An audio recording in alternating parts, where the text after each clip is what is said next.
Welcome to the Nerd Party.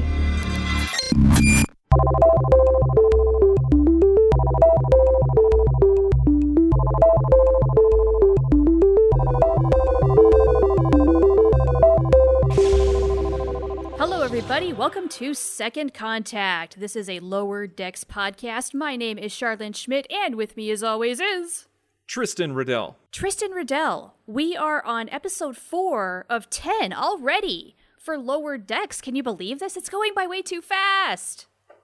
It is going by rather quickly, but I'm very much intrigued on how this is going to look at the end of 10 weeks. I'm really interested to see how the whole season will look overall, because during this discussion, you'll hear us talk about how some episodes have been better than others, and how it's either gone up, gone down, whatever, just even in 4.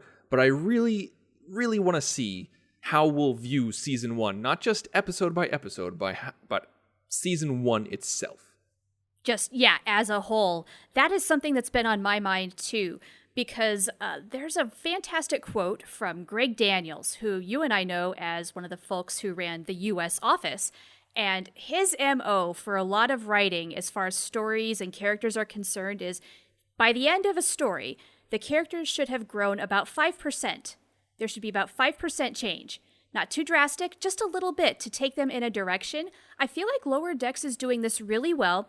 And so far, we've kind of taken turns a little bit. We had the Mariner and Boimler dynamic a little bit. This episode focuses on Mariner and Freeman as mom and daughter. So we've got quite a bit to discuss as far as that goes. Absolutely. And another thing that we could discuss right now is some new reviews. That's right, because we have a couple, and we promised you that we would give you a shout out if you left us 5 stars in the Apple Podcasts app or where have you. So we do have 2 that we're going to bring in, and then we'll probably have more next week just because there's always a little bit of a delay. So these are folks who left reviews in the US Apple Podcasts store. So thanks very much to Andrew Swearingen and Mookie Monster 4 for your reviews. We appreciate you so much for doing that.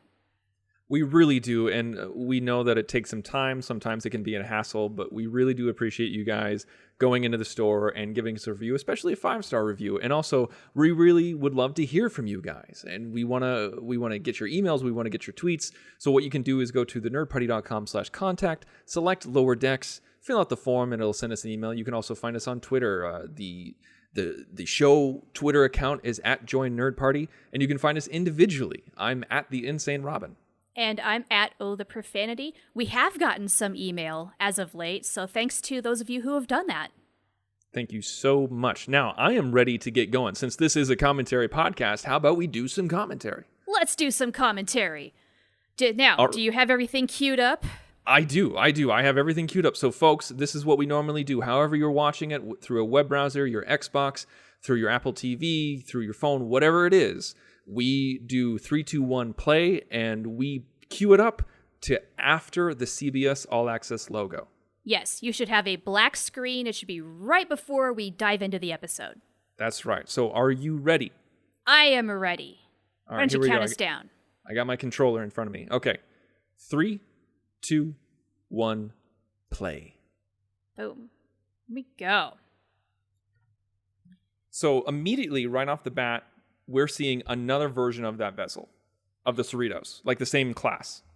Yes, indeed we are. We're seeing another version of it. Looks very much the same, but as we're going to see, a very different captain.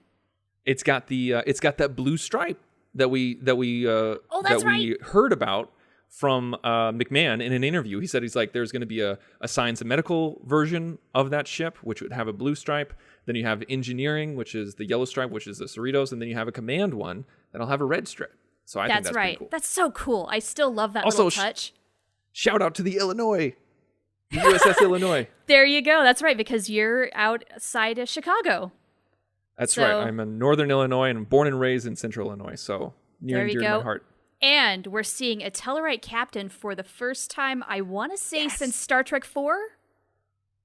Did we get a Tellarite captain in Star Trek 4? Okay, I'm not sure if he was a captain. I don't remember that specifically, but I think that might be the last time we saw a Tellarite in Star Trek.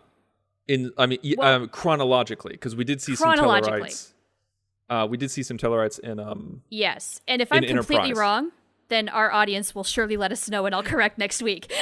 Sure, absolutely. Yeah, actually, our listeners have been pretty cool. Mainly, it's just when we've gotten things wrong, but they've been pretty cool to to find us on Twitter and say, like, I think you meant this, but they've done it in a really nice way. Yeah. Thank you guys so much. We do like that feedback, by the way. We don't want to put a bunch of misinformation out there. So we don't mind being corrected, especially gently and nicely. Yeah, gentle. Be gentle. Yes. Be gentle. So I didn't like that scene. I didn't like that opening scene. You don't like Mariner just yawning and being bored? No, I thought, like, I know that Mariner's shtick is being disrespectful. I get that. And yeah, to a point. And I have laughed at that. Like, I've enjoyed her personality for the most part. I've enjoyed her being disrespectful because she has that devil-may-care attitude. That scene felt over the top to me because it was in front of her captain and her mother and in front of another captain. And I know that this is, like, please, guys, don't roll your eyes. I understand what this show is. It's an irreverent comedy. It's supposed to be over the top. It's supposed to be crazy. But we're still in Star Trek, you know? And so that, I didn't find it as humorous as I have before. My big question about that was, why is she doing it? What is her end game here? Is it just to piss off her mom? Or what? Because, I mean, you can't demote her too much further, can you? So what does she really want? Does she want to be off the ship? That's the thing. That's what I keep wondering. Like, is she trying to get fired? Because if that's the case, it's Starfleet's voluntary. Right. You know, so it's just...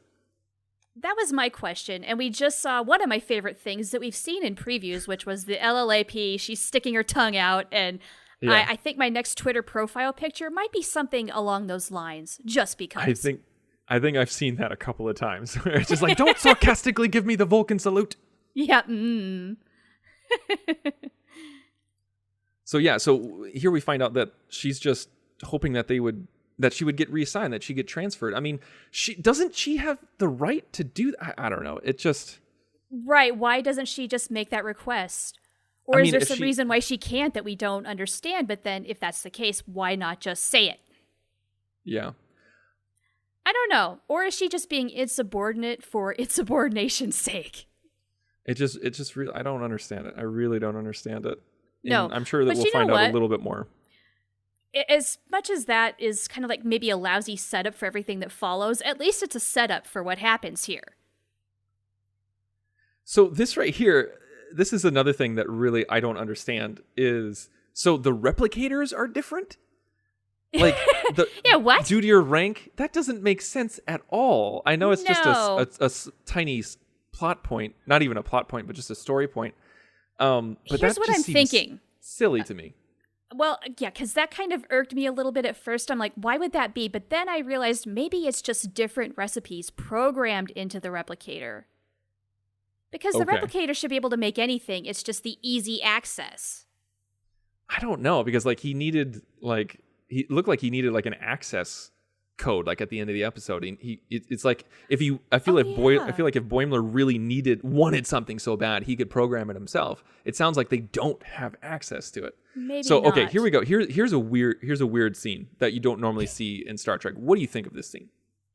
Well, for as enthusiastic as our ensign the person on the left totally looks like you. Look at that. Look at that character on the. Oh man, yeah.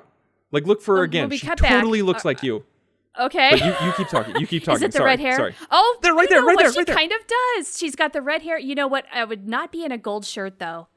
I'm not an engineer.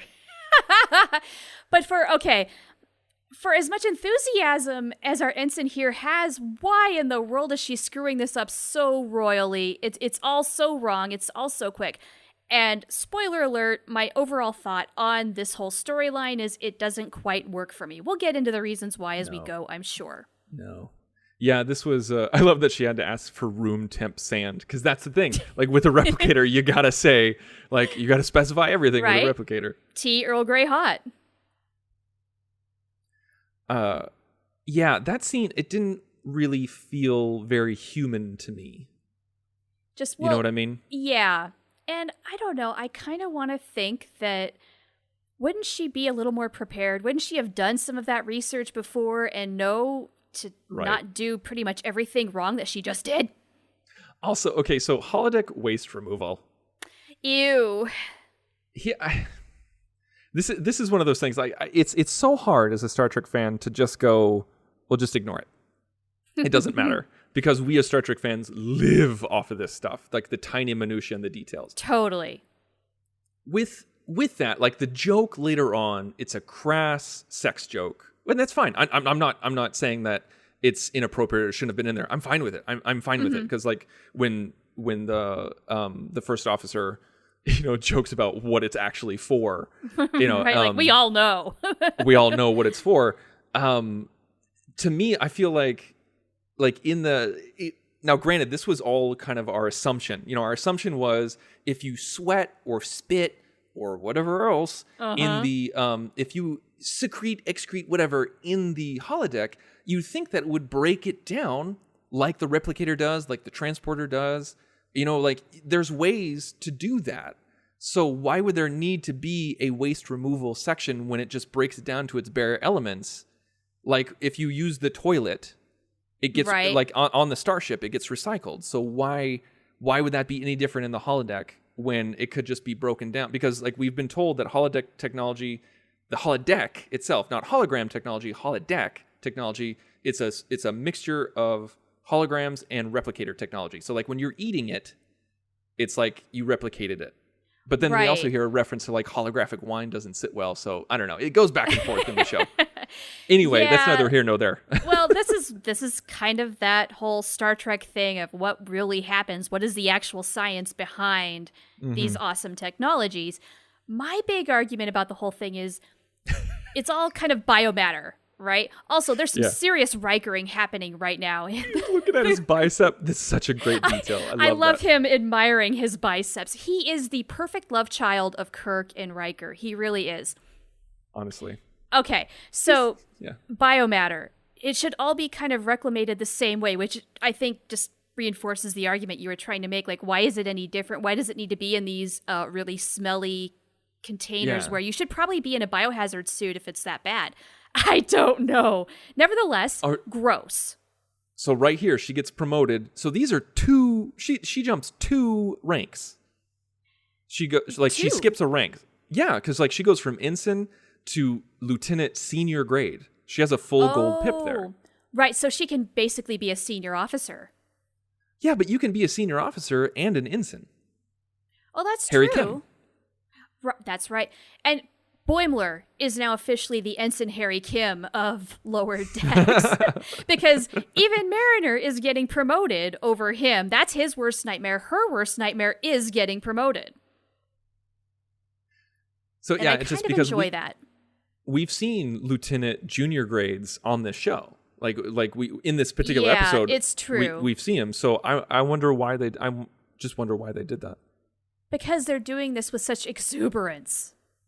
Like, so you apparently are so that good. painting, the painting that we're seeing behind her right now, is actually inspired by some paintings that exist on the Enterprise D. Oh, really? Yeah. Fantastic. Now, I gotta say, Mariner does not look as good in gold as she does in red. I speak for it. I think it's fine. You think it's all right? I do love like the her in fact gold, that her ponytail holder is also in gold, just like it was in red. I noticed that too. Accessories make the uniform. Now, they didn't explain why they switched her over to gold. Because if she's on the command track, why would she need, if she got a promotion, why would she need to change her? Is she working ops?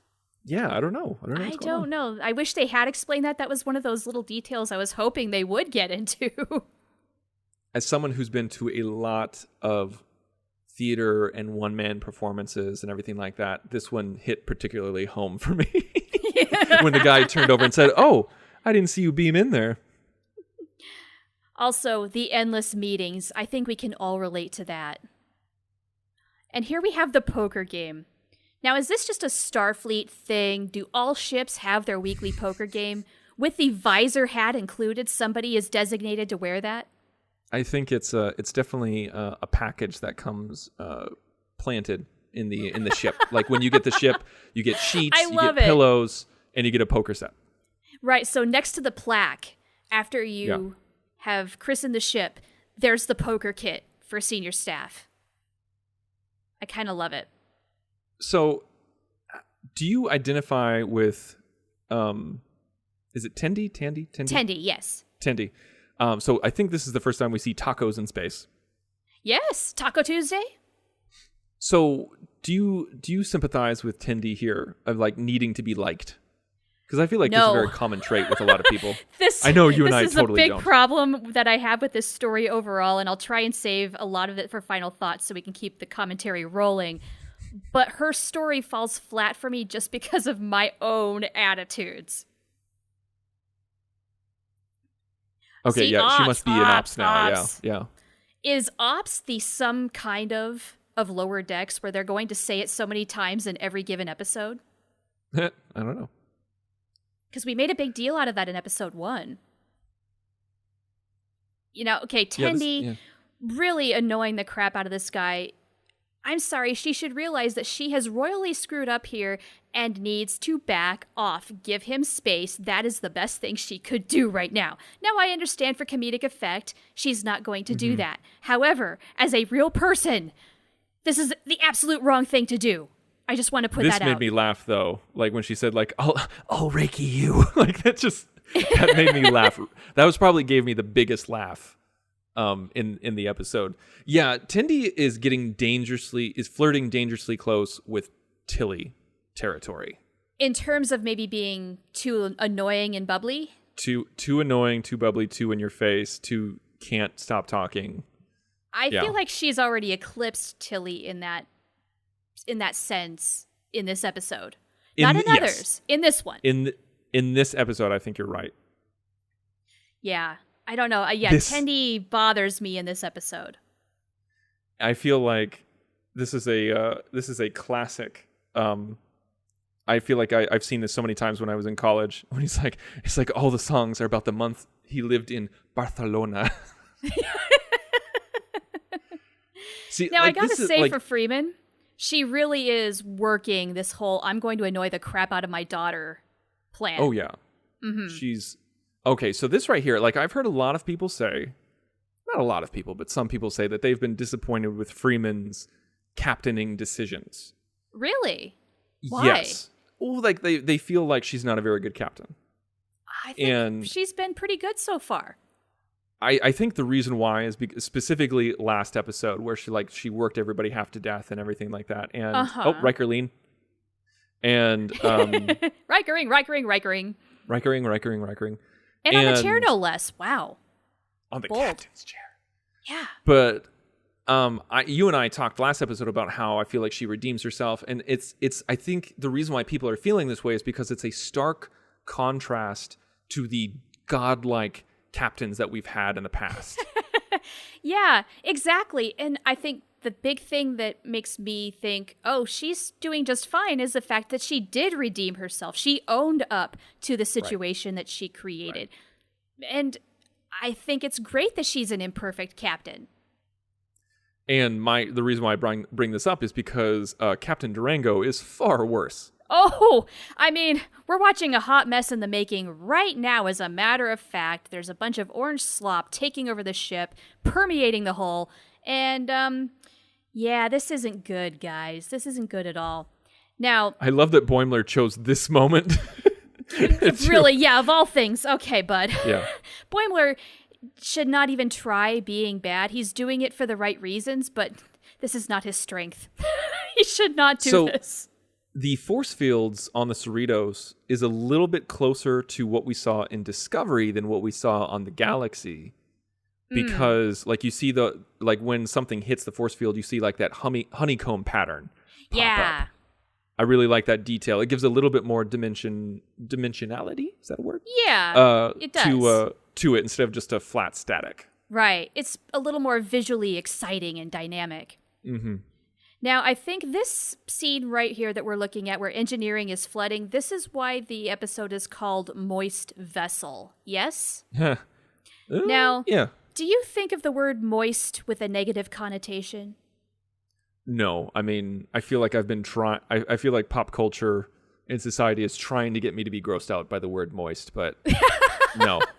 I mean, it does kind of have sort of like an icky kind of feeling to it, though. Sort of like, when you go outside and it's a really hot day, but it's also really humid and you just immediately feel like you're suffocating. Moist kind of has that feel to me.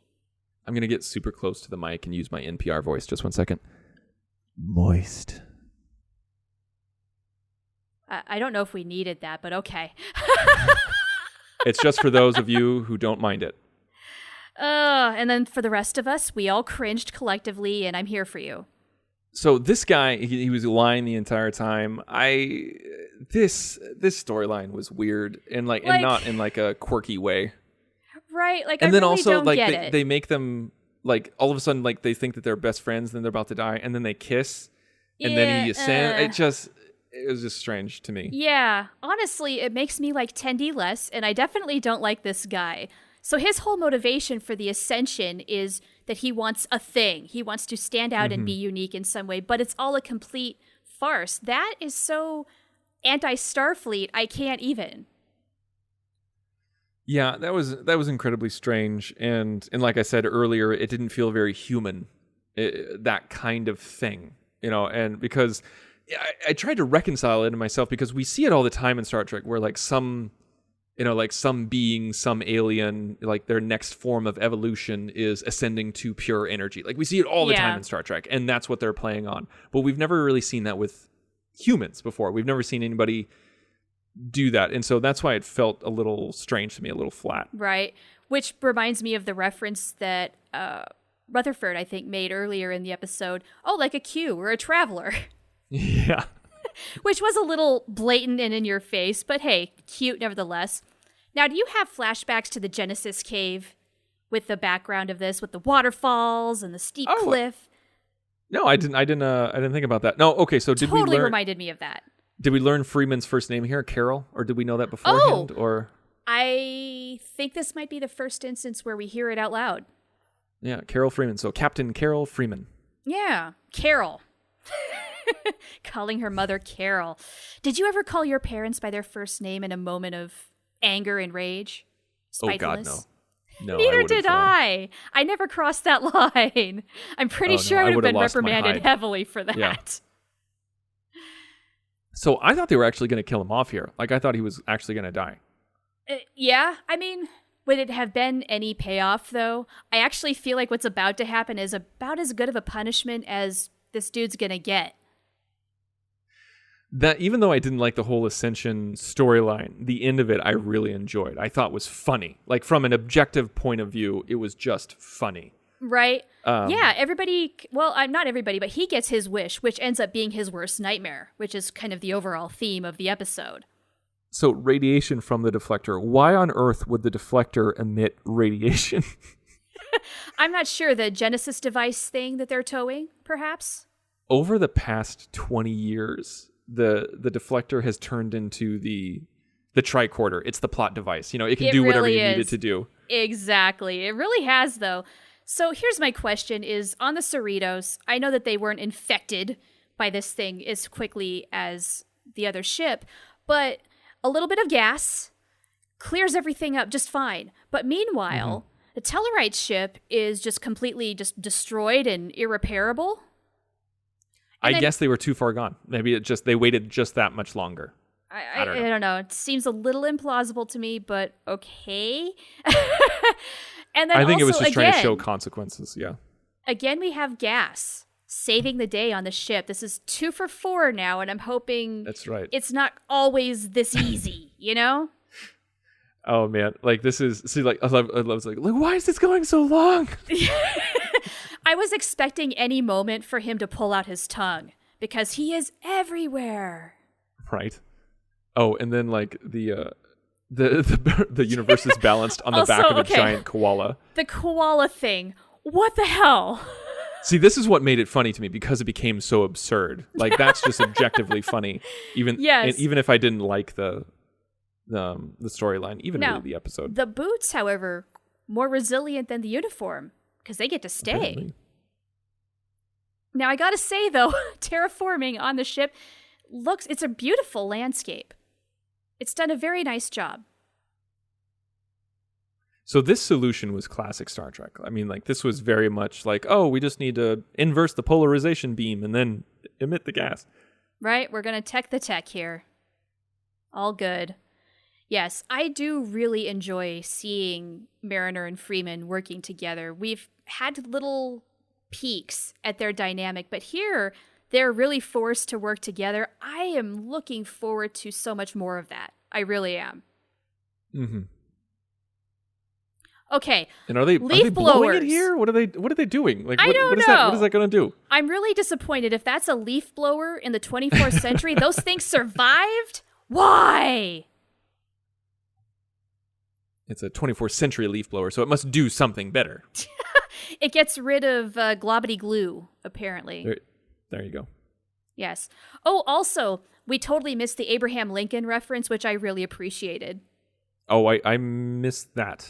That's when our ascended ensign, he's like, I can see Abraham Lincoln, or something like that. Oh, I missed that. I totally missed that. Yeah, no, that happened. So in this Admiral's uniform, they only have, I might have brought this up before, they have the pips only on one side, because in all the other times when we've seen an Admiral, they've had pips on both sides. Right. I think it's the most common Admiral thing. I think it's part of the uniform redesign. Also, I think it depends on what sort of Admiral you might be. Mm. But don't ask me. I'm not an expert on the uniforms of this series. So once again, like the censors thing, like this is very much an inside joke for Star Trek fans. I love this so much. Now, I was talking with some folks on Twitter before we recorded today about who has said censors, who made this a thing. My argument was Spock, because Spock would say it. And Tuvok would say it too. Yes. My friend Sabriality on Twitter, she mentioned that, and she thought, oh, that's in my head because Delta Flyers called that out recently, and that's Garrett Wang and Robbie McNeil's podcast where they review Voyager. But then I remembered in the motion picture, Bones also says censors. And our mutual friend Matt Hansen said, well, that's because he's been hanging around Spock too much. So I'm a little confused as to who started it and when. So I feel like there should have been more. This should have been the bigger part of the story about Boimler being jealous of Mariner. Yeah. Like, because he said, he's like, you had everything that I could want, and you threw it away. Yeah, and she really did. She really did. So I'm wondering, maybe in the next episode, do we get some sort of callback? Or maybe if not in the next episode, the next time these two have to work closely together, maybe they have to hash this out a little bit. So we find out that Boimler has a girlfriend next episode. And it's a long-distance relationship. Now, I love what's about to happen in this preview. Mariner, no. Don't pull down her pants. That's wrong. Again, another opportunity to see blue underwear wasted. Instead, we got fuchsia. You get freedom of choice in the 24th century. Starfleet issue has come a long way with a variety of colors and styles. So annoying. So annoying. Anyway, that's the episode. That's the episode, folks. We're talking about underwear, people. All right, so overall thoughts about this one. Where does it rank for you of the four we've seen? This is straight on the bottom. Like, this is flat on the bottom. I think this is by far the weakest episode of the four. Like, the first episode, I was a little iffy on. I was just like, okay, this shows some promise. And then I liked the second one even more. And then I liked the third one the most. And then it just went all the way down. I just think there was too much that didn't work. I thought Mariner was too disrespectful. I thought the Ascension storyline just didn't work. It wasn't interesting. Tendi was just over the top and annoying. And it felt a little too spastic, and yeah, it just a lot of it fell flat for me, is all I can say. Okay. I'm pretty much right on the same page with you. I feel like this was not a bad episode, and if this is after 10 episodes the bottom of the barrel, it's still a pretty good barrel. However, I didn't enjoy this one as much as the others, and I would say episode 3 ranks at the top for me right now, followed by 2, 1, and then probably this episode 4. The whole thing with Tendi and her obsessive desire to be liked by everybody did annoy me. And in part, it's because I'm one of those people where I have my close confidants, like yourself, and a few other people. I hold you guys very close to me, and everybody else, you can give me input, but you know what? At the end of the day, it doesn't totally matter. There's people I trust, and then there's everybody else. That's not to say that I don't like you. It's just that's how I am, and I don't really care a whole lot about what other people think because in the line of work that I've had in past career iterations and whatnot, I've had to have a thick skin. You have to just take a lot off to keep going. You know what I mean? Also, I think the shtick of Mariner being disrespectful and trying to stay on lower decks and being the daughter of the captain, I feel like we need to get more answers or more movement soon. Otherwise, it's going to get boring. Oh, because yes. I have a feeling that they're going to stretch this out through the entire season. And at episode 4, we're already bored with this storyline and they're not giving us any more answers. It could become cringy pretty quick as we get to 6, 7, and 8. It could if they don't keep it moving, right? Right. They've got to keep progressing. So like I said at the very top of the episode, they moved him about 5% here, where they had to hash some things out. They had to work together. And I think the result of that is Freeman saw her daughter doing a really good job. She is a competent officer. Now, Mariner, I'm not sure what she got out of it. Right. Because she mostly suffered through things that she hates and found a way to get herself demoted again. Now, that said, though, I appreciate the dynamic where it is right now, but they do need to keep it moving. And I'm hoping that we do get more of that, especially as we find out what got Mariner demoted the first time this happened. Right. Yeah. So we need to learn more also about just, I guess, why does she not want the responsibility of higher rank and privilege? So what happened? Essentially, I think we did see it though. I think we saw it in this episode that she finds it boring. Like I think she only does things that interest her, and if something doesn't interest her, she makes it. She screws with it until it is interesting to her, like the whole carbon thing, like the carbon filter thing. Sure.